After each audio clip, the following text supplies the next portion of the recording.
Okay, cool. So again, thanks for stopping by.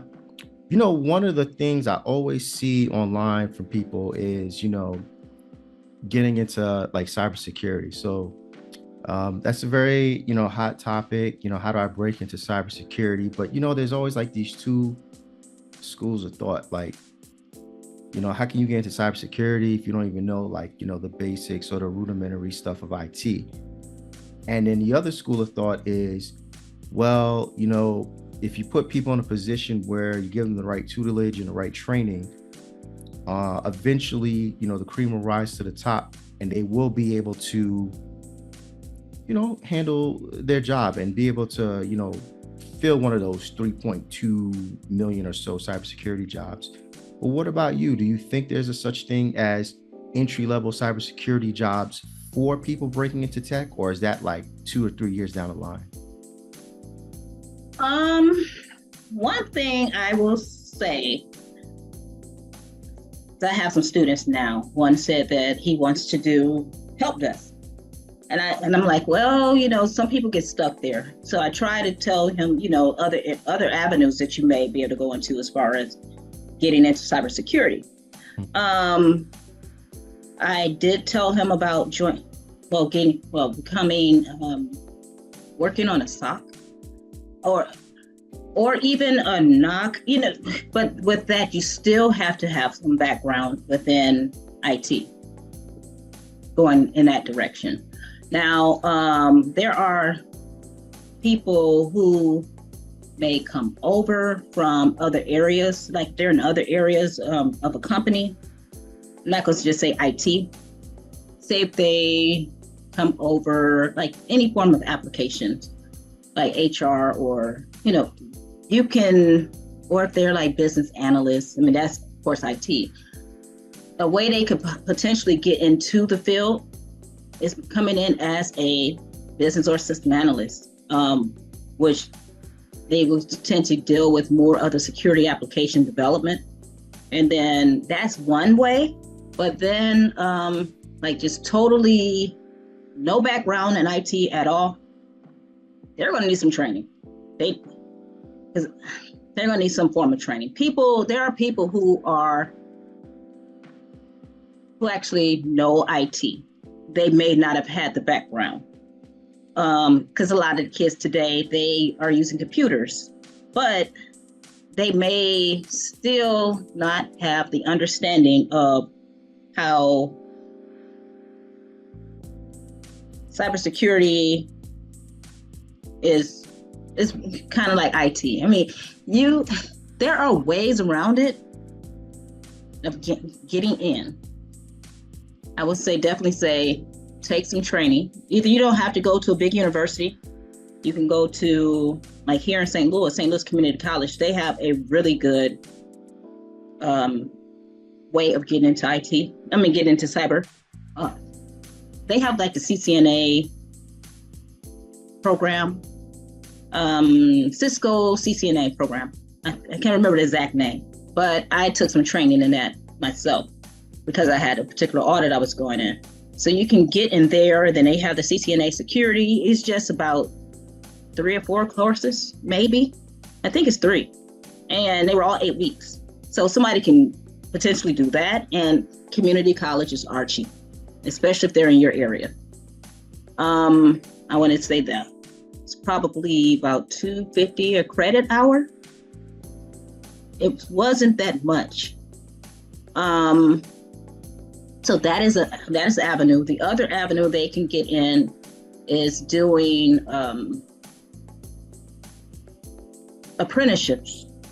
I mean, of course, you have the boot camps, and we kind of discussed that before. But boot camps, you have to be careful picking the boot camp because, yeah, some may say they were going to guarantee you a job, but job placement or whatever. But it all depends on if they have a good name. I know there are, like I said, there are different apprenticeship programs here in St. Louis and Colorado. They do happen to have some students around the country. It's Cyber Up, and they teach from the Security Plus certification, and which gives you a overall like an overall overview of cybersecurity. Then I know there's Perscolas. They're around the country as well. I know they're in Atlanta, and they do the same thing. So there are different apprenticeship programs that are out there that are training people in cybersecurity, and the U.S. Department of Labor is backing it, and because they know that we need more people. So they can't just rely on those coming out of college, especially when a lot of colleges are not teaching cybersecurity. Then even the White House is kind of backing us, because I know the executive, the chief, well, I guess he's the CEO or whatever, of CyberUp. He went up to DC to meet with them, and they were talking about all the apprenticeship programs that for cybersecurity. So look around. Some of them are good. That one, they place you with apprenticeships with jobs with big companies. So like PwC, Centene. I can't remember the exact number, but it's quite a few people.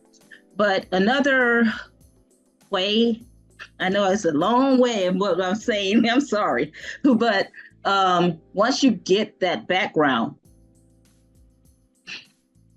and say if you don't want to go really technical, you can do risk management.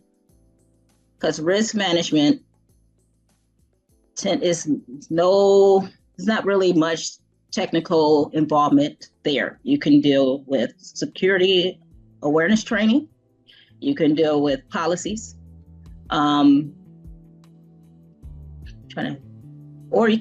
Another area was this is still under risk, third-party risk management, where you're looking at vendors and assessing their security program, assessing their security posture. And it's it can be based off of any type of framework.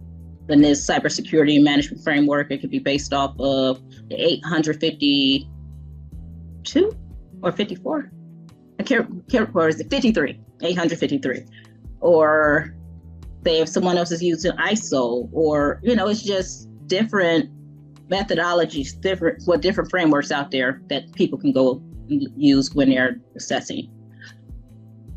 As I said, if you're coming from a programming background, entry level, you can develop some systems, some different applications. So there are entry level jobs, but the best way to do it, I would say, is because these job descriptions are horrible. They say they're entry level, but they're requiring you to have, I'll say, 3 to 5 years experience. That's not entry level. So it depends, based on what you're looking for. There are ways to get into entry level work, but the management or HR needs to get there with their job descriptions. And that is something that this NICE program, they're trying to push organizations to change their job descriptions. So that is, I forget what the NICE stand for, but I know they're trying to get more people into cybersecurity. It's National something Cybersecurity Education. Okay. Did that answer? Oh yeah, it absolutely did. Yeah. Just to recap, if you're trying to get into cybersecurity and you're trying to get into tech at the same time, basically, go from 0 to 60, you need to start thinking about some, policy-based jobs, or, areas that focus on governance, risk, and compliance. Mm-hmm. The technical, although very alluring, you're going to be hard pressed to find someone that's going to give you the keys to a Lamborghini when you just got your driver's license, or your A+ or your Security Plus certification. So you need to start thinking more about policy and, audits and things that, although not as glamorous as mm-hmm.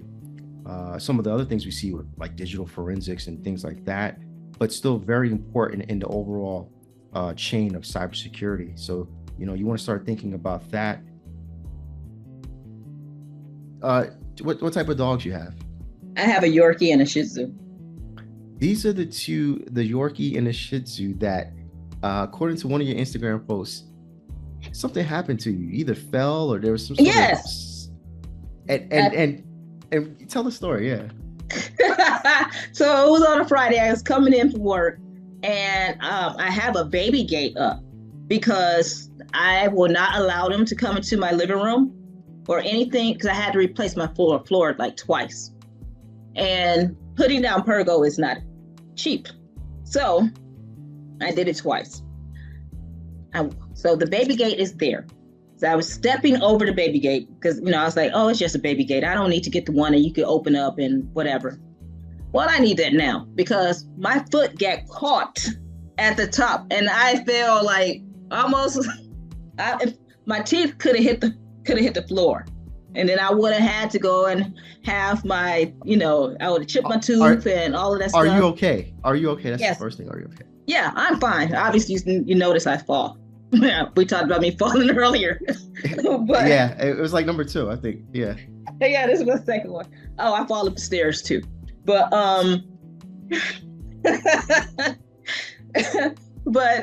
yeah, I can't. I hit the floor. My dog come running down the stairs. Mm-hmm. Went to the door while I'm on the floor. So it's no purpose to having little dogs. I mean, I think any pets in general, because they are not going to help you. They're just there to be fed and loved on.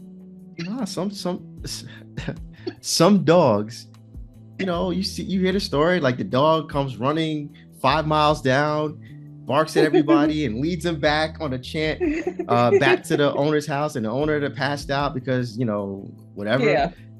Some dogs that do that. But that ain't these dogs though. Not according to that post.